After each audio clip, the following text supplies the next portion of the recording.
এবার না তুই তো খুব জ্ঞানী, এমন একটা কবিতা ক যে কবিতার মধ্যে 64টা জেলার নাম আছে। ছন্দে সুরে বলছি আমি সকল জেলার নাম, তাল মেলাতে সবার আগে আসলো কুড়িগ্রাম।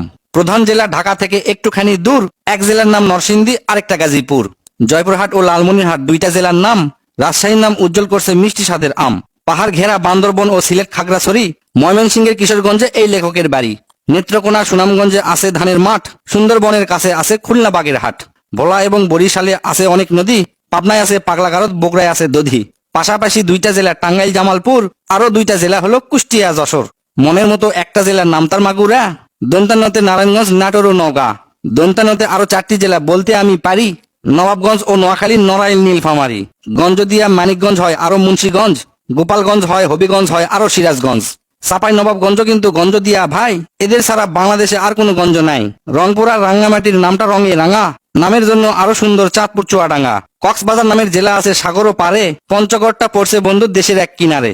ফেনী জেলার নামটা মাত্র 2টা অক্ষর দিয়া, সবচেয়ে বেশি অক্ষর লাগে লিখতে ব্রাহ্মণবাড়িয়া।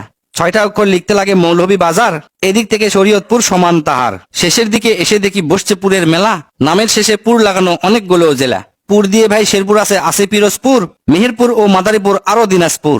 ফরিদপুর ও লক্ষ্মীপুর এই দুইটা জেলার সাথে পুরের পালা শেষ করিয়া গেলাম বরগুনাতে। আসার পথে কুমিল্লা ও ঝালকাঠি সহ ঘুরে এলাম রাজবাড়ী, তার সঙ্গে ঝিনাইদহ। গাইবান্ধার নাম বাদে থাকে আর মাত্র এক হালি, তাদের মধ্যে একটা জেলার নাম পটুয়াখালী। এখন শুধু বাকি আছে 3টা জেলার নাম, এদের মধ্যে একটা জায়গা হইল চট্টগ্রাম। সাতক্ষীরায় আর ঠাকুরগাঁয়ে হইল এই কবিতার শেষ। এদের নিয়েই গড়া আমার সোনার বাংলাদেশ।